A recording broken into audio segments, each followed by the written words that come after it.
enthusiasts, to another electrifying episode of Havoc Rundown, the podcast where sparks fly, metal clashes, and the thrill of robot combat takes center stage. I am your host, Justin, and we're diving headfirst into the heart of the mechanical mayhem that is an HRL. From titanium titans to steel gladiators, Havoc Rundown is your front row seat to the adrenaline-pumping world of robot combat. Whether you're a seasoned engineer, a casual fan, or just someone who loves the smell of bot carnage in the morning, you're in for a wild ride. Each week, we'll be dissecting the latest bot battles, breaking down the strategies that led to victory, and interviewing the masterminds behind these robot combatants. We're not just talking nuts and bolts here, we're diving into the stories behind these mechanical warriors and the genius minds who bring them to life. Expect exclusive interviews with NHL's brightest stars, behind-the-scenes stories that will leave you on the edge of your seat, and expert analysis that goes beyond the arena. This isn't just a podcast. It's the Havoc Rundown. I am not alone, though. Joining me this episode is... neither snow nor heat nor robot combat stays this courier. It's Ryan Hunter. Hooray! Hello.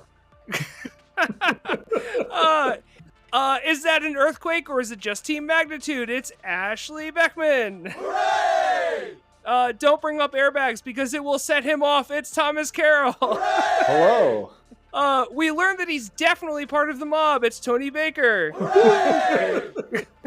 And our special guest this episode, don't worry about that booty brigade because he knows how to kill it. It's Corey Nason. Hooray! Just say hi, Hey, Corey. thank you for having me. Okay. Hello. Okay, so we are going to start our show off with the news section as we usually do this weekend, directly after All-Stars was the Garden State Combat Robotics Season Smackdown. That is a mouthful. And it happened in this weekend in New Jersey. It was a double elimination style competition in 3 weight classes: ants, plastic ants, and beetles. In ant weight, the final was Fully Combat versus Lobot, with Fully Combat taking it. The losers bracket was Trash Panda versus Lobot, and Lobot won that to bring him into the final as it was. In Plastic Ants, the final was Crash Panda, not Trash Panda, but Crash Panda versus Deatharang, with Deatharang taking it for first after making its way out of the losers bracket and eventually defeating Bottom Feeder. And in Beetles, the Beetles bracket was won by our good friend Crashfest, who made his way through the losers bracket where he defeated The Fool and then finally defeated Prince in the grand final. So that was nice. I don't think any of us were there, but we heard about it from Rob, right? Yeah, well, it was his third event in 8 days. Marathon. I talked to Gillian as well, and like the middle of the day, she randomly messaged me and was like, I haven't taken any damage, and all I responded was, I'm so proud of you. And Nice. then later it was like, I have to face Robert, and I was like, oh, I'm sorry. Well, yeah, it was nice because Robert went into the finals of the Beetle bracket and All-Stars and then immediately went and took the finals of, he's always down on himself and then he goes and he performs like this. So it's just like, Robert, like, we understand, but like, come on, dude, like, you're awesome. So I don't know. But yeah, so that was Garden State Combat Robotics. They have a couple different competitions in New Jersey. Might have to get out and check one of those out because it seems like it was pretty cool. We got some more news for you. We also have the BARF event that took place on Saturday. That was the Boston area robotics fiasco. Okay. So first place was, I've got the names somewhere here, Team Cyclone. They had some suction robots using EDF fans to force themselves to the ground and some little corner catchers to get the cubes. Very cool. Second place was King Grab. There were 2 identical robots that had tracked grabbers that would suck the cube into their mouth, and then they could just like stay in the corner. And then third place was, I believe it was Catcher in the Rye. Something similar to that was Seth, and I forget who was on his team, but there was an SSP kit and like a little RC car that had some laser cut modifications. The event was very fun. Nice small little event, maybe like 25, 30 spectators. Went for a couple hours, and looking forward to having more of them in the future. Nice. Yeah, we always like building the sport and getting more events to get more people involved. And Well, that competing. that wasn't even a full combat event. Yep. That was, Yeah, it was just just, the Well, capture the cube event too. No matter how Which is small, cool. it's still Robot robot. adjacent. It's still Right, growing robot the sport. adjacent. It's Yeah. it's still Yeah. it's still something. Thank you, Thomas, for bringing that to our attention. That is It very definitely cool. need a better name though. Yeah, I was Smart. gonna say that. That's an interesting name. That is on the consideration table for the upcoming event, or whenever they come with another one. Yeah, I mean it's a funny name, but I don't know. It's interesting. It's cool. Okay, so the main part of this episode, this is our post-event show, so we're here to discuss All-Stars a little bit and how it went. But we are also here to talk to our good friend Corey. We can do a recap, some of our highlights later on during our hot take session. But Synthesis has had some amazing fights as well. So let's talk to Corey first. To start us off, Corey, the thing that we're going to do anytime we have a guest on is we have an icebreaker question for you that we are going to ask every single guest. This has nothing to do with combat robotics at all. It's just a random, weird freaking question that just kind of gauges people. So our icebreaker question is, if you could be given a superpower, but it has to be an off-brand superpower, so something really weird, so not like flying or anything like that, what would it be? I actually was thinking about this one the last time I listened to your podcast. I would turn He's prepared. sugar into thickener, so that way when people are adding sugar to their coffee, I can convert it to thickener, so it'll turn their coffee into Jell-O. Who would you use that on? That's a very cruel superpower. Yeah. That's hilarious. Cause chaos in Starbucks. Just go into Starbucks and be like, you've got Jell-O, you've got Jell-O, you've got Jell-O. Well, it's okay. If you don't put sugar in, you're safe. What would they do with Sam and maple sugar, man? I don't know. Oh, no. They could team up. They could. Oh, yeah. Well, no, he'd be an arch enemy because Sam would be using his maple syrup and then Corey would be turning it into Jell-O as soon as it was coming out. They would be Well, arch only if it's enemies. in coffee. Oh, well, okay. Oh, wait, no. It's any sugar, right? It's any sugar. Yeah. Any sucrose product, turn it to jelly. Well, that is awesome. Okay, so let's get into the actual questions that I have here. The first one being, Corey, how did you get into combat? I got into combat robotics just like everyone else, watching the Comedy Central BattleBots.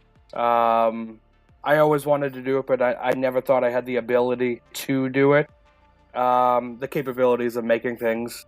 And so I kind of put it in the back of my mind. And then as I got older, I realized it's actually easier than it really is. Like, it's easier to get involved.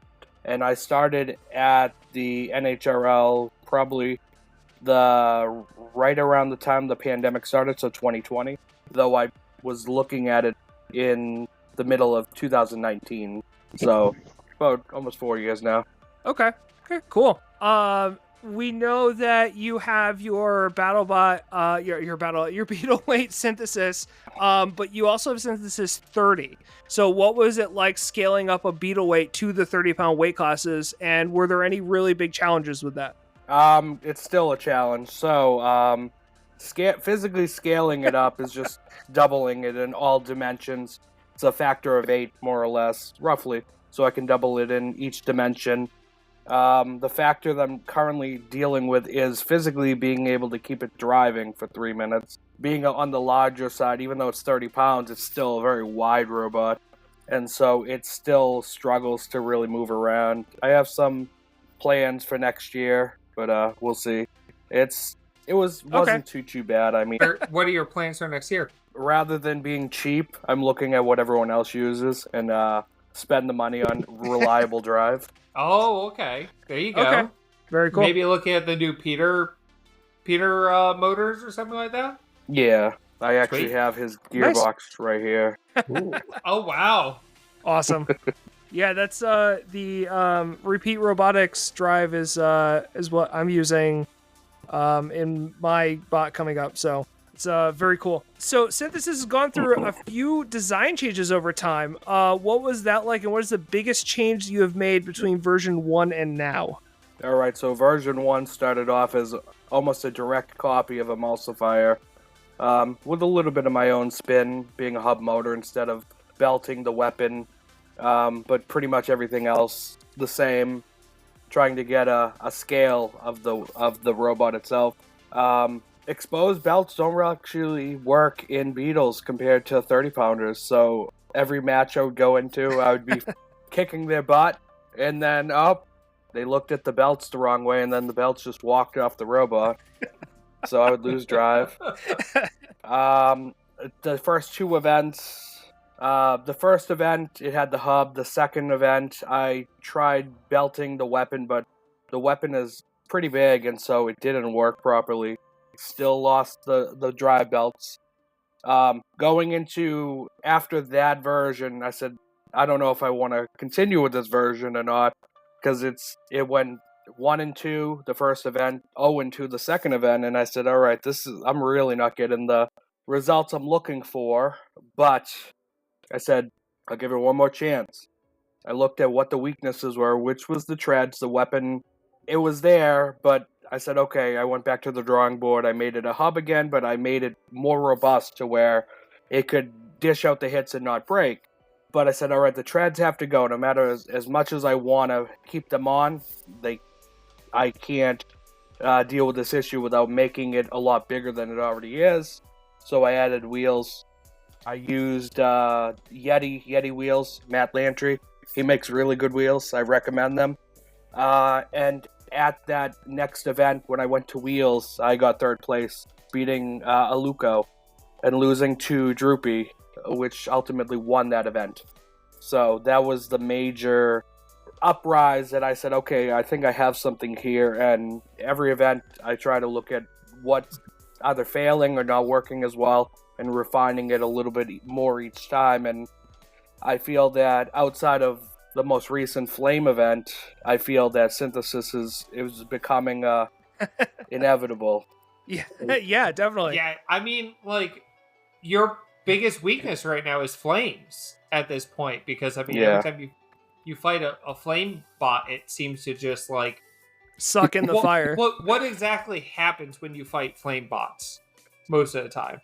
So for Dutch Oven, I put the flame resistant tape on it. The issue was the wires run behind the weapon left to right, and there was just a little piece of printed part to keep the wires from going into the weapon. I didn't put a piece of tape on there, and my receiver sat there, so Dutch Oven melted my receiver, and then the robot just died. But surprisingly, everything I put the tape on it survived. There was no major issues, but the robot couldn't move because the receiver was dead. And then when I fought Mixtape, I moved the receiver to the right side or left side, one of the sides, so it wouldn't melt. But when you're getting a lot of heat concentrated on your plastic frame, it doesn't catch on fire, but it starts to droop, and so my weapon just drooped out of the robot. Right. Okay. Yeah. Nobody likes fire. That's a problem. Is that we've Beetle Weights is built upon plastics and building things with plastics for weight. And, you know, we've introduced this fire meta, and especially with Dutch Oven, now that Dutch Oven's gotten Dutch Oven working correctly, it just doesn't play nice with everyone else's bots. So, though Ashley learned from what the fire marshal, right, that there is a very expensive paint, but there's a paint that you can get that will not redirect, but it will reflect fire completely. Yeah, he basically said it's that's like a good the idea. paint that they put in like the part where the jet engine flame like exits. So it's like a special paint. It's like super expensive, he said, but he said it like should deflect everything and it would help it to not melt. So like, I don't know if anyone's willing to spend the cash, but it sounds like a pretty viable option. Yeah. Well, I mean, I don't know about the Somebody's gonna spend the specific paint, but I have looked into other like high-end ablative paints and foams and cover like things for rockets. They don't melt when they go at like Mach 5, and a lot of them you can't buy them in small quantities. They cost a ton, and the application process is very complicated usually. I have no idea on this one, but if you can figure out what that name is, I will definitely look into that. Oh, I wish I wrote it. Do you know which fire marshal it was? Because I'll ask him. Thomas, our resident mad scientist, will look into it and I may see. be a scientist, but I'm not mad yet. Okay, Mr. Airbags, whatever you say.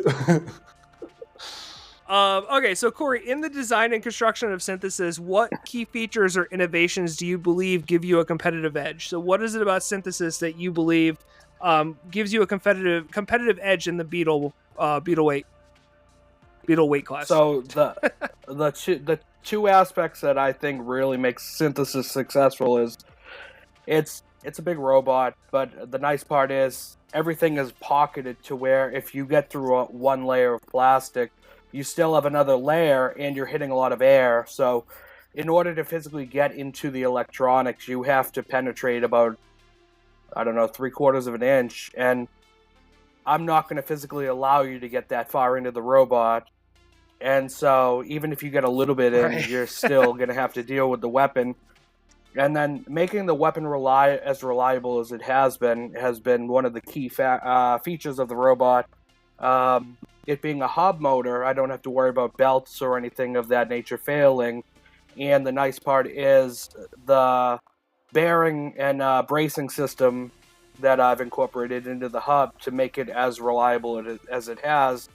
And being plastic, as it impacts into the frame. All the forces go into the frame rather than going into the motors.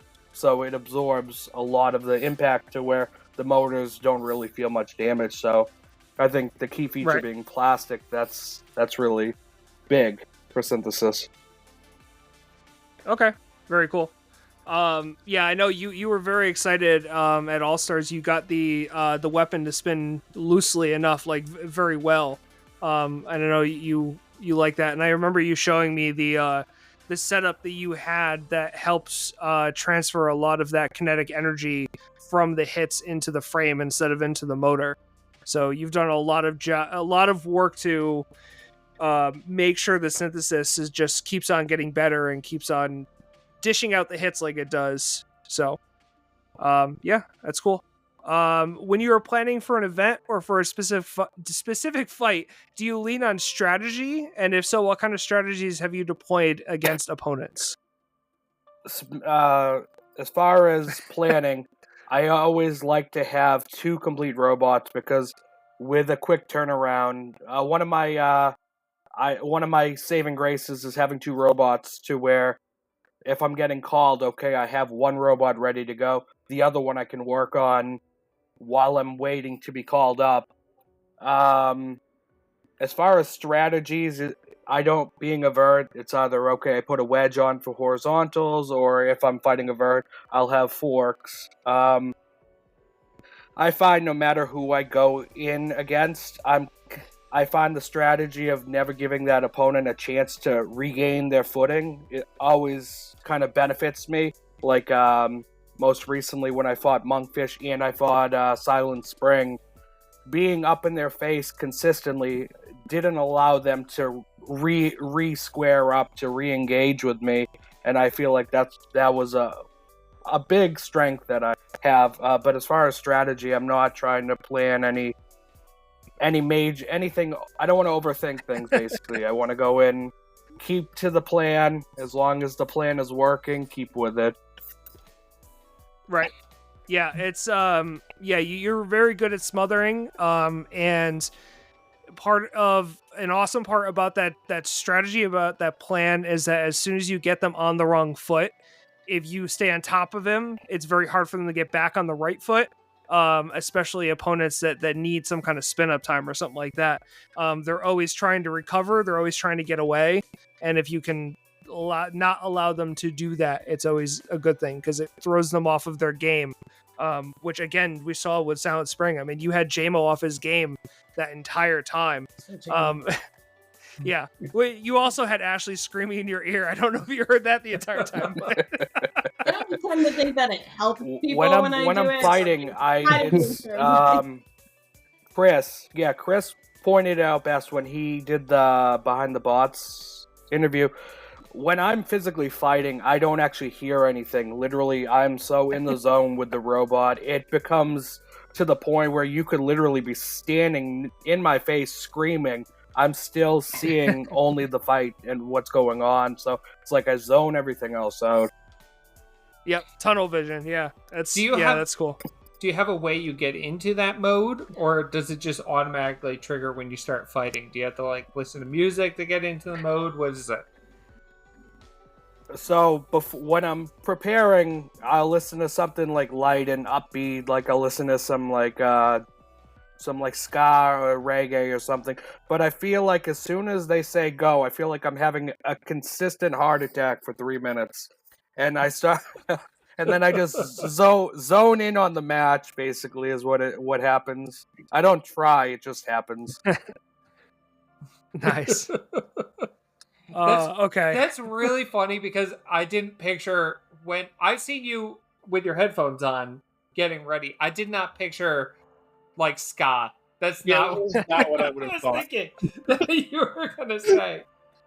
I would totally put on ska in the pits, but I'm pretty sure there would be a rebellion if that happened. I mean, we heard it. Well, there was only a couple people that didn't like my playlist during All-Stars, but who was it? Kazaya that hated the Taylor Swift that I had in there. I swear it wasn't for me. I was just trying to find clean music that had an upbeat tempo to it, and just Taylor Swift just fits into that. It's just not my fault. So, but she did not like the Taylor Swift at all. So we see your Team Pandemonium shirt on. So you're part of Team Pandemonium, along with some other awesome builders like Kevin, Ariel, and Matt. What is it like being on that team? And do you recommend new builders try and team up with others, or is it better starting solo and like getting your feet solo? Or so I initially started solo. I was part of my own, doing my own thing. But I think having the different but like minds being in a group, it actually helps you develop your robot even further. They may give you an idea of something that you may not even have thought of to try. And though we're all different in that regard, but we still can bounce ideas off of each other. Half of the group is control bot type, and then the other half is kinetic type. So we have different ideas about our approach, but everyone's great in the team. I think being part of a team is always also rewarding too, because when you win, you have your teammates there cheering you on, and it's kind of when you're winning, what feels better, having the people backing you, or you kind of just standing there alone? Like it's more rewarding to me personally when you have the kind of like you just have the crowd behind you. Yeah, definitely makes a lot of sense. And especially for new builders, like trying to anyone that's coming up and doesn't know what they're doing, having a teammate. I mean, our Discord is good for that to a certain degree, but having a dedicated team that you can bounce ideas off and just continue setting that up and making sure that you're going down the right path is good. I agree with that. Okay. There are times when competition can take an emotional and mental toll, especially when you face setbacks or losses. How do you handle setbacks? Like when you lose a match or something like that? I look at a loss being you can benefit from a loss better than you can benefit from a win. A win doesn't teach you anything other than, your bot is reliable. Losing in a certain manner can teach you more about a robot than anything. It can teach you what weaknesses you have in your robot and what areas you should really be focusing on. It also kind of gives you an idea of what has always been your focus on the design. You may design this kick-ass weapon system, but your drive really struggles. And every single match you notice, I'm losing my drive. Okay, well, maybe you need to step back with the design of the weapon, and maybe you need to put more emphasis on your drive, because you can lose your weapon, but if your drive is still in place, you can still win a match. As far as the burnout, I feel like I work on robots 52 weeks a year, and so I don't really feel like I ever take time off of it. But my step away is I try to, the robot I'm currently working on, I will put it aside and I'll try to refresh my design skills. I'll step into a realm that I don't feel comfortable doing, like I'll try to design a flywheel flipper just for the, why not? Give it a shot. And then I also find that another way to minimize your stresses to help others. Like I recently started mentoring Cole, and then I help you, Justin. And I try to show people what I've learned over the years of doing it, so they're not making the same mistakes. And then I like to pick their brain rather than people ask me, "What am I thinking?" I want to ask, "What are you thinking?" So that way, you're thinking about, like, you're trying to answer these questions you may not have ever been asked, more or less. Right. I Okay. like the concept of learning through failure, because that's something that a lot of young people right now don't really have that mentality. They always want to win and be the best. And learning through failure is actually a really important thing to get. It's nice of you to say that. Yeah, I agree. Definitely. As we're getting into new bot territory, do you have any direct, like, as people are designing for new bots and getting those ideas across and stuff like that, figuring out what they want to do for new bots, do you have any advice for that? Yes. Drive first. Always, you want a reliable robot, but I mean, design something fun. Don't design the next Bite Force or Endgame just because you want to win. Design something that you're gonna have fun designing. You're gonna look at things differently than other people. Like Chubby Unicorn is a great example. I know Tim's stepping away from Chubby because he's tired of the robot, but that's looking at, I want a vertical spinner, but at the same time, I put a fun twist to it. If you're not having fun doing what you're doing, there's no point in doing it. As far as new bots, I mean, I got a couple new ones coming my way too for January, but always keep your mind fresh, more or less. Well, that's one of my favorite things about this year of new bots. It didn't really necessarily feel that way for last year's new bots, but this year's new bots feels like we are going to see a field divided into two parts. One part seems like it's going to be people who are there very often going, this is my opportunity to try something new, not the bot that I bring every single time. This is my opportunity to go, oh, this is my weird thing that I've been thinking about all year. And this is what I want to show people.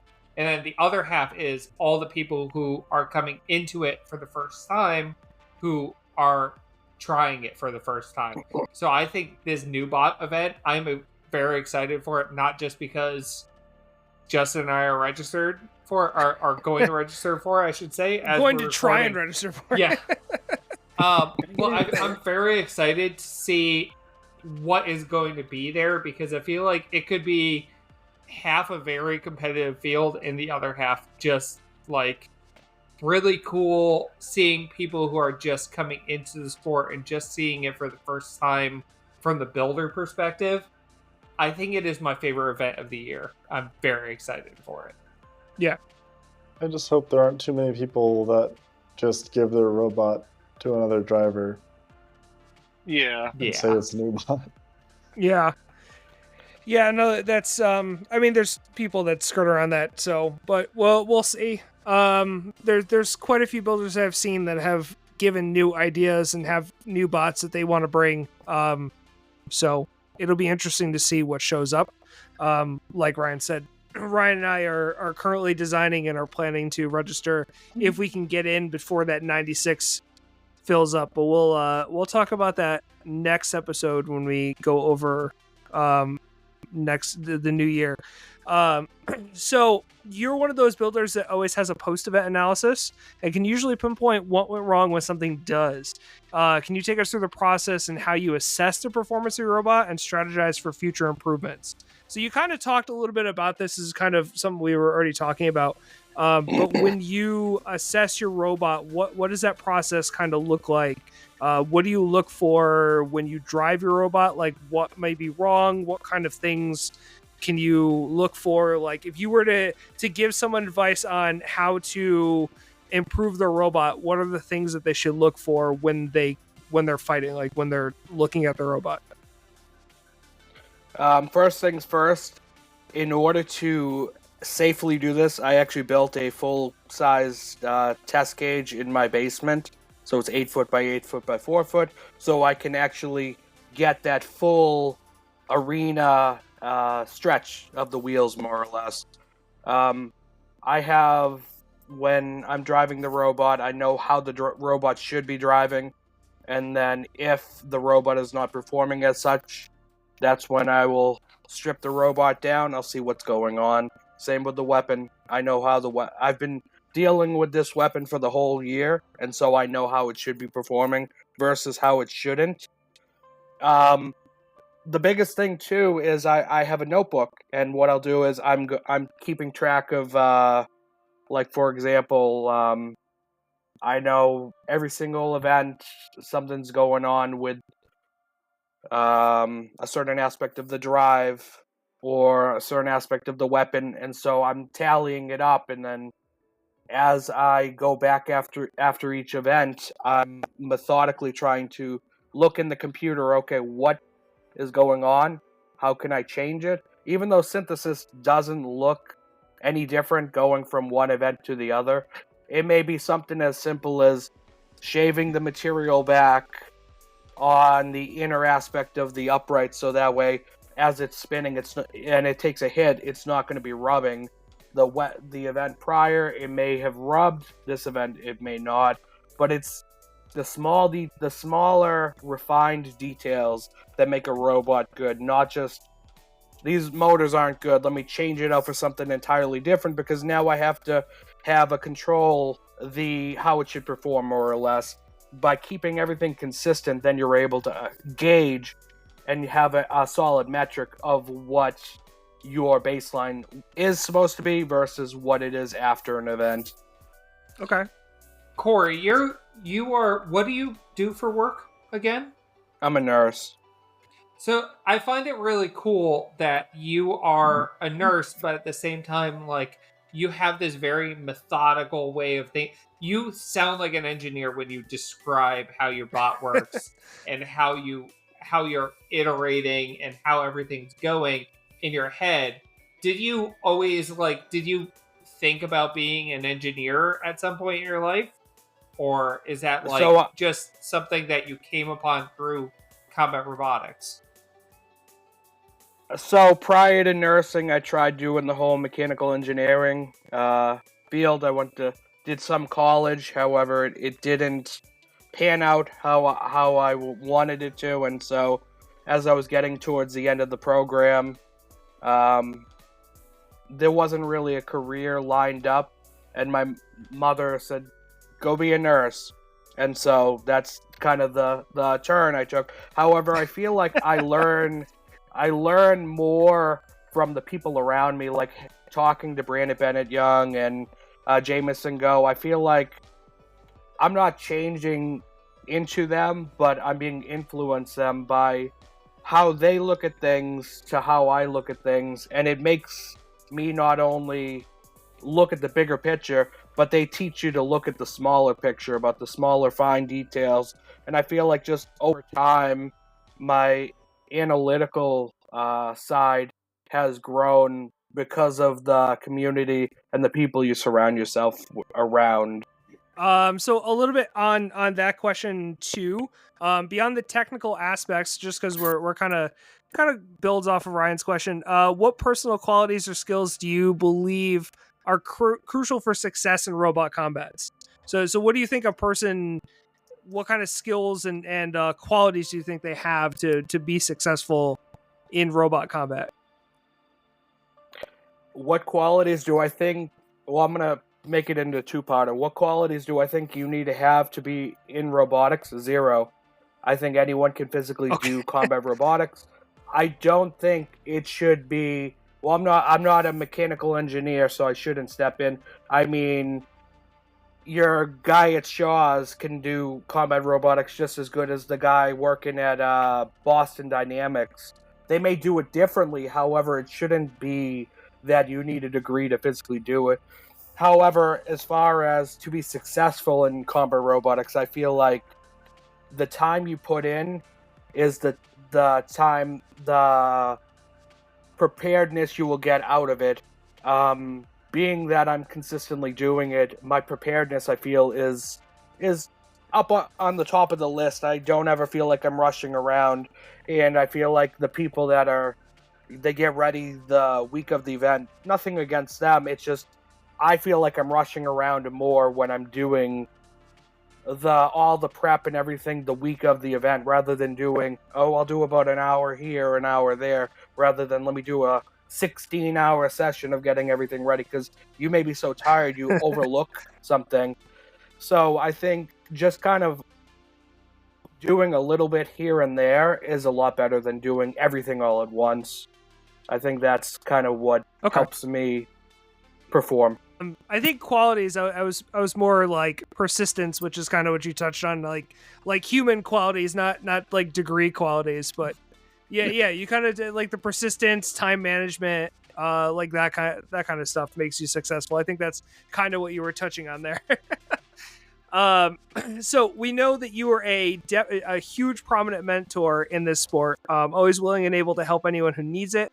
What advice would you give? Well, you kind of answered this already, but what advice would you give someone who is aspiring to participate, not someone who's actually planning to, but someone that kind of looks at the sport and goes, what goes into that? Like, could I even do that? Like, what kind of advice would you give to someone who sees NHRL and is kind of like, oh, that's cool, but I don't know if I could do that?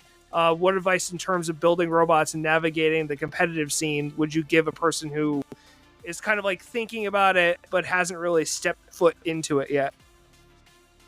I think asking that question of what happens if I do this is the first step into combat robotics.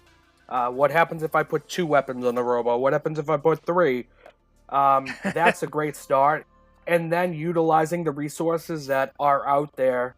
I know some people are afraid of, they may not know what direction, and they may not know how to have that initial conversation into that conversation, so that way people feel like, oh, Corey is willing to help, no problem. So it kind of opens up that conversation. But I think utilizing what resources that are out there is key into kind of getting started, because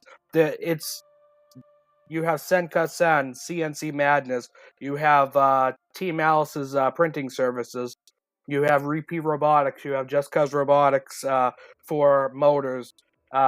In addition to all the other sources, like Amazon has nice inexpensive parts, and you don't need to spend thousands of dollars to build your first robot. Go in, have fun, and figure out what goals are you trying to achieve. Did you were the one who brought the Amazon bot for a new bot event, right? Was that this year or last year? Didn't you bring the Amazon bot? I did. I feel like the time, I think it was this year, because it was, I think it was V2 of Synthesis. But yeah, the robot was fun. I had a blast. It got lit on fire at one point during the event. The face melted off. But yeah, I tried to figure out a nice budget-friendly robot. I think it cost like $125 all in, so it was inexpensive enough. Anyone that's looking to get jump-started, by all means, shoot me a message. I may not get to you right away, but I'll get to you. Yeah, and you're always vocal on the Discord and everything too. So join the NHRL Discord, and Corey is always open to help. We also have a lot of like kit bots and stuff like that anybody can get started with. I mean, you don't always have to start with your own idea. Like if you're really nervous about it, you could always start off with something that's a kit bot that is already ready to go. You just have to assemble it. And then from there, just iterate and make new versions of it until it becomes your own bot. I mean, we have plenty of builders. Look at Ariel with Beetlejuice that started as a kit, didn't it? It started as a vector kit, right? Am I thinking about that correctly? Yeah, it started as a vector kit. I mean, we have Tony's is nowhere near, Blackbird is nowhere near a FingerTech beater bar anymore. It's his own thing that kind of looks like it, but it's not like he has changed everything about that robot. So you can always start with a kit bot and then make your own changes and make it your own. Plenty of people do that. So focusing inward and looking back at this year, what was your best fight or your best highlight from this season? Fights with either Synthesis or Synthesis, whatever you want to highlight. What were your highlights of this year? What were your favorite fights? What was your highest moments with Synthesis or Synthesis 30? With Synthesis 30 is gonna kind of hang out in the back burner for now, because he hasn't gotten the time or energy put in yet. But Synthesis, I felt like every key match that I won, I felt like it was almost stapling my name into the conversation. Like when I went into the Aluko fight, that was a really big one. That was one of the first big matches that I had, and I felt like beating Aluko, it really stapled my name to where, okay, he can handle the Brazilians. They're really tough robots. And no disrespect to anyone that else I had fought him, but Aluko was the first stop that I felt like it was a real test. And then the Booty Brigade match, that will forever be the match that anytime I need to showcase what is combat robotics and what is Synthesis capable of, that is the match that I will forever show, just because it was the 1 in a million match to where you're fighting Lynx and you're fighting Droopy, and beating one of them is tough. Beating two of them, I mean, I know it's Droopy 3-pounder, but it's still weapon on a TPU chassis nonetheless. And so that's not an easy task. And to even have that ability to have that match, because now Booty Brigade may not even come back anymore. And so me and John Juarez of War Hard, we can say that we were the only ones to actually beat Booty Brigade. And that is a title in itself. And I feel like that will be the match that I will forever hold close to my heart. Yeah, that was an amazing fight. What was your thought when you saw that you had that match, and then what was your thoughts when you were walking down to the cage? Just because I think we should definitely highlight that, because that was just a shining moment. You were part of the greatest Beetle fight that happened this year. So just highlighting that moment. What were your thoughts when you saw Booty Brigade as your opponent, and then what were your thoughts walking down to the cage, getting ready to fight them? Well, the moment that I had seen that I was fighting Booty Brigade, anytime I have the matches that I feel like I don't feel like I'm going to win, I always say, okay, well, it was nice. That was a nice run. I'm going to try my best. I have nothing to lose. Droopy, I wanted a rematch against because I fought him in the past and I had a little bit of mechanical errors issues, but I thought, okay, this is going to be really, really tough. Walking down, I mean, Tommy and Calvin, they're some of the coolest guys, so they were kind of chit-chat and not even getting stressed out about the match. The one gotcha moment that I did notice that I said, maybe I can do this. I knew Lynx was going to be the tougher opponent of the two because he can move a lot faster than Droopy. Synthesis's forks, they are a lot closer together than what most people have. The funny part was, when I put my robot next to Lynx, I noticed my forks both fit between his major uprights and they fit under his weapon. And so when I got to that point, I said, okay, what's going to happen is if I'm able to get my forks under his weapon, every engagement, he's going to be the one that flies because I'm under him. I'm locking my ground game in. And yeah, it's pushing you down. Yeah, and so I just knew fighting Calvin, the moment that I stopped moving, he's going to get me. So I just focused on consistently driving the entire 3 matches. And when I saw Calvin start to hobble, I think it was his right side, it started to hobble. I said, okay, let's go for it. And then I rammed him, and then he got knocked out and stopped moving. And I saw that I still had 1:30 left. I said, okay, game on, 1-on-1, me versus Droopy. It's one of Yeah, one and of you took those. Droopy to town. Yeah, one of those Droopy's like, oh dear, what's to come of this? Oh, that's amazing. Do you have a bot or a builder that you would want to fight if you could? Maybe some you've never gotten a chance to fight before?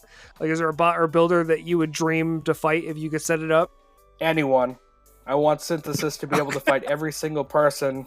Okay, I love that answer. I thought you were going to give me someone specific. No. I think Ashley's... In the Discord, anytime I'm on the voice chat, someone will always bring up an opponent like Strike Point, or they'll bring up someone they're terrified of, and I said, send them my way. I may lose, I may win, but I'm not going to know how my robot will do against those type of opponents unless I give it my all. And after taking on Silent Spring, taking on Monkfish, taking on Lynx and 3-Pound Droopy, taking on Caldera, taking on a lot of these big names, and me being able to hold my own, it not only makes my confidence higher, it kind of staples the Synthesis into the conversation to where, okay, so now you got the Silent Springs, you got the Eruptions, you got the Calderas, oh, you got Synthesis too, so it's a nice feeling. Oh, yeah, definitely. Yeah, I think the one example Ashley gave was Blackbird when we were talking about this question, so... Yeah. Tony and I, he was at the first event that I was ever at. I had, I think, a Tomb Clone at the time, and for whatever reason, Tony and I have never fought each other, and I would love to have my match against him. Not that I think I'm going to beat him, just I want to have that, like what I had with JMO. I didn't care if I won or lost. I just wanted to have a nice, friendly slugfest, and that's the same thing I want with Tony. Whether win or lose, it's going to be a fun one, and it's going to be a knuckle brawl fight. Okay, awesome, very cool. Can you just give us a brief overview of how All-Stars was for you? So how Synthesis did, just kind of like a brief breakdown, like how All-Stars went for anyone that maybe has not seen it. How were your matches, ups, downs? Like, just if you were to give a brief overview of your time at All-Stars, how was it? All-Stars was awesome. That's the first thing I'm going to say. I'm glad that it was an honor to be able to be asked to compete at All-Stars. Every match you went into, you knew it was one of the best robots, not to discount any of the other great robots that weren't there. All-Stars felt more like your typical like wrestling or sporting event, to where it would have a nice walkout of each team, give kind of a little bit of a stat, and you could kind of listen to preparation for each match. I found Synthesis is terrible against flame robots, but that's something going into next year I'll definitely have a little more setup for. Of the 1-to-1, well, Monkfish and Silent Spring, I felt like I held my own. They were definitely good 3-minute brawls, both of them. And this event also made me showcase my driving more than my weapon. Synthesis not only hits hard, but now it can drive pretty good too. But overall, All-Stars was phenomenal. I'm looking forward to it whenever they do it again, and I would be honored if I got picked again to do it. Awesome. Love it. Cool. Okay, so finally, are there any changes you're looking to make for the 24 season, which you kind of talked a lot about your changes, and do you have any plans on bringing anything new? So, yes. So, my buddy Derek, who drives MERP, he wants to compete. However, it's been a little bit, and MERP is not a new robot, so we are designing a robot called Carbon for him. I'm not going to give any spoilers away, but he'll have that robot, so that will be his. I'm going to design it, and he's going to hopefully destroy some stuff. And then I do have a robot called Catalyst that has been kind of on the back burner for a little bit now. So that will debut in January. It hasn't really seen light yet. And lastly, this one is kind of a given more than anything. I like to scale robots. Well, I haven't touched the 12-pound category yet, so I do want my match against Maximizer. So Synthesis 12 will debut in January, and it will be holding the spot just against Maximizer for the 2024 season when I see Jake. Awesome. Nice. Yeah. Which of course now we've mentioned Maximizer, so we have to say it, Ryan. What do we say when we mention Maximizer? The Mullet Miser? The Mullet Miser. Yeah. Sorry, Jake. Okay, so that's all the questions I had for you, Corey. You have been amazing. Before we go, we want to talk about what happened at All-Stars a little bit. I know you guys have some matches you want to talk about, so who wants to go first? We're just going to talk about a couple, just go over them and talk about what happened and, just a little bit of a summary. So who wants to throw a match up first for us to talk about? I'll go first since we've talked to Corey. I mean, obviously Corey's matches were absolutely fantastic. I don't need to showcase those again, but they were definitely in my list of fights to watch. But I want to talk about Chainsaw Kitty for a little while. Her matches, like especially against Caldera and everything like that, she just was absolutely incredible, and it really is a testament to like what a good little bot that is, and just how much she's learned and how much she's improved. And she really went out there and put on some complete bangers, and like I'm super proud of her, and it was just awesome to watch. Yeah, that bot has just been like Corey was talking about, just making different versions and just upgrading and making it better. Chainsaw Kitty has just turned into one of those bots that when it goes into a cage, like you want to watch that match because she destroys. She's very good at what she does. So yeah, all of her matches were awesome. I mean, I think we have to talk about Dutch Oven. Won the 3-pound and won the Beetleweight division. So, Dutch Oven, we've been hearing about Dutch Oven for a while. I think Alex has tried to bring Dutch Oven twice or 3 times, and it has either not worked well or he's gotten it to the point where he goes to take it and then we just can't. I think Dutch Oven, one of the times he couldn't do it was the time where we couldn't do Fire one event, and it was supposed to be there and he couldn't do it. So it's always been like this lead up to, Dutch Oven's the next version of Fire. Dutch Oven's the next version of Fire. And then he brings it to All-Stars and we're like, wow, Dutch Oven's the next version of Fire.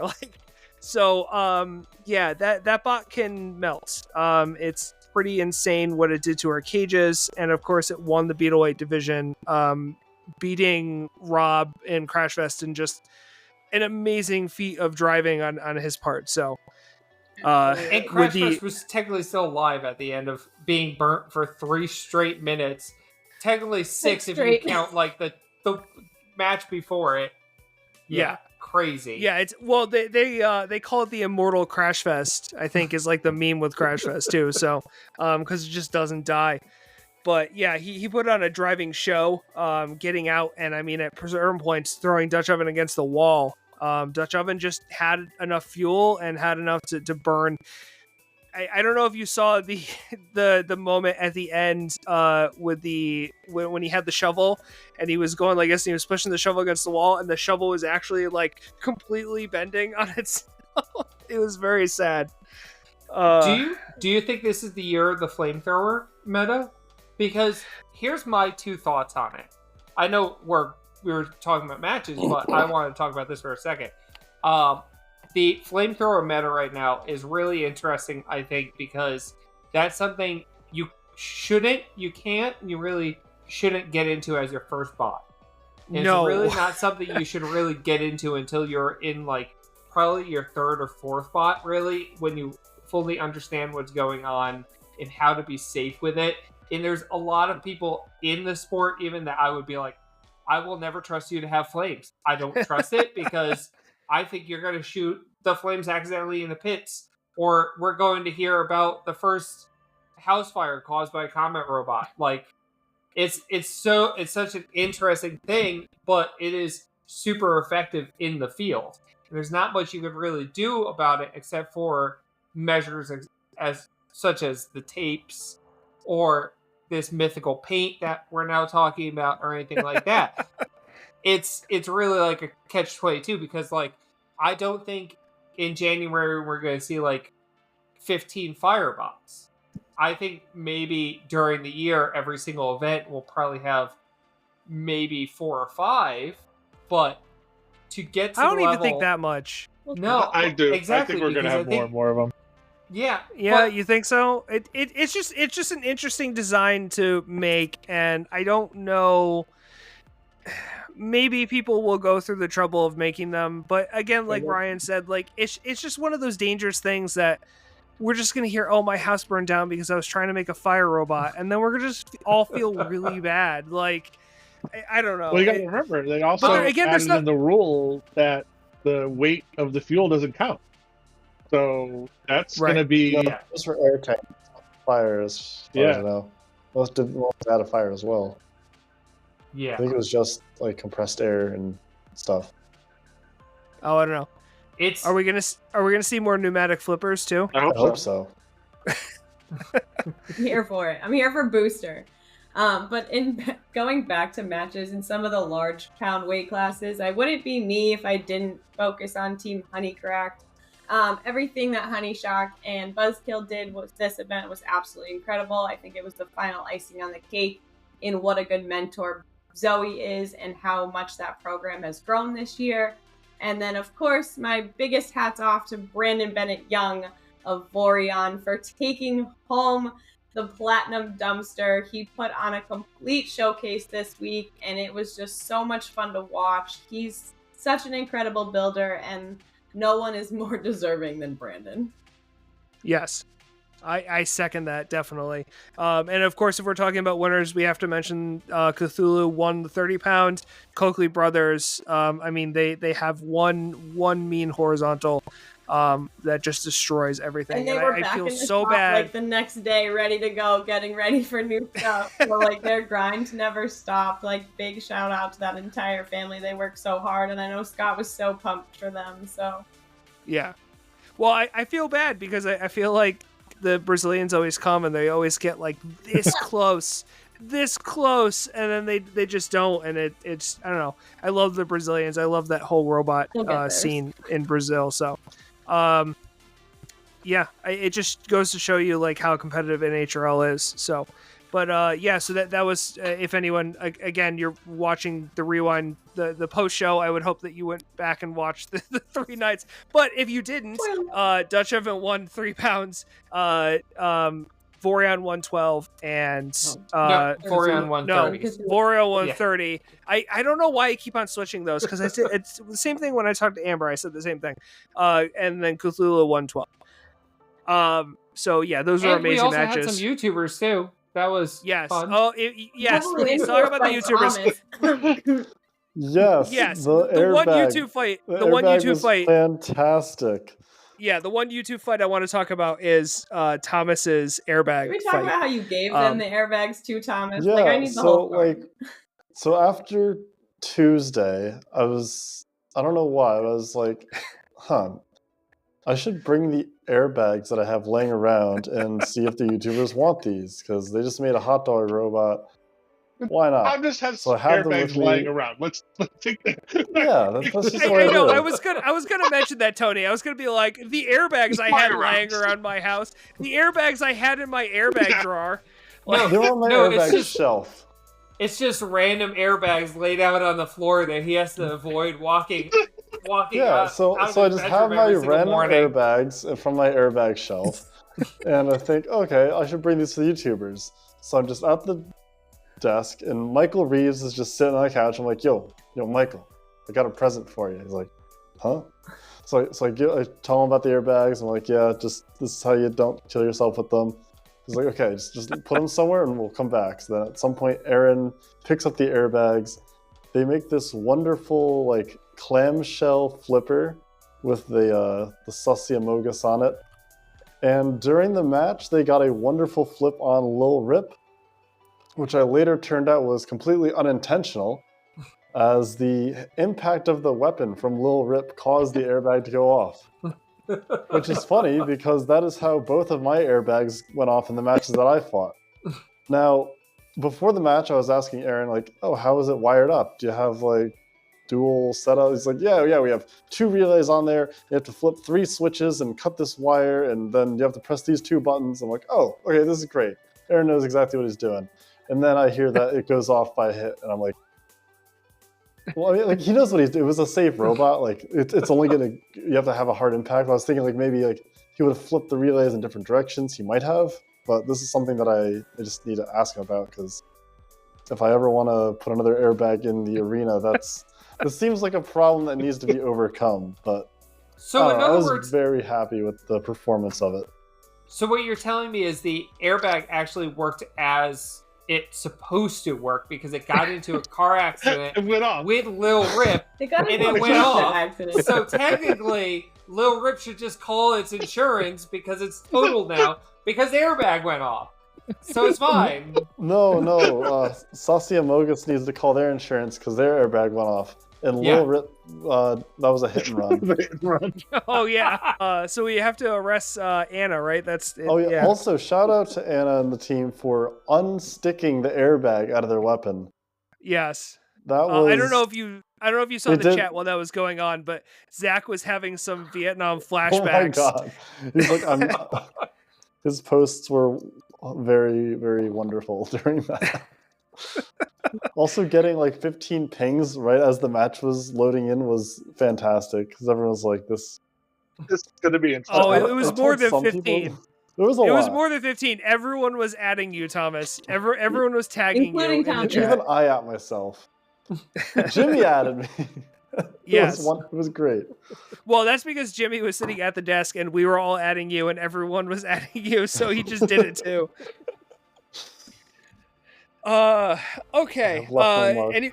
Anybody got any other fights that they want to highlight? All-Stars was amazing. It was a very fun event. Hopefully we do it again. Maybe not in December when it's very cold and we can get more people to come out to it. Maybe but- not Yeah, during the week. maybe not during the week. Well, I mean, maybe not during the week, but you have to agree that the smaller format matches with only the 3 hours each night did have a benefit as far as watching it back and people actually enjoying it in smaller absolutely. formats. Yep, So, there are nice advantages to it.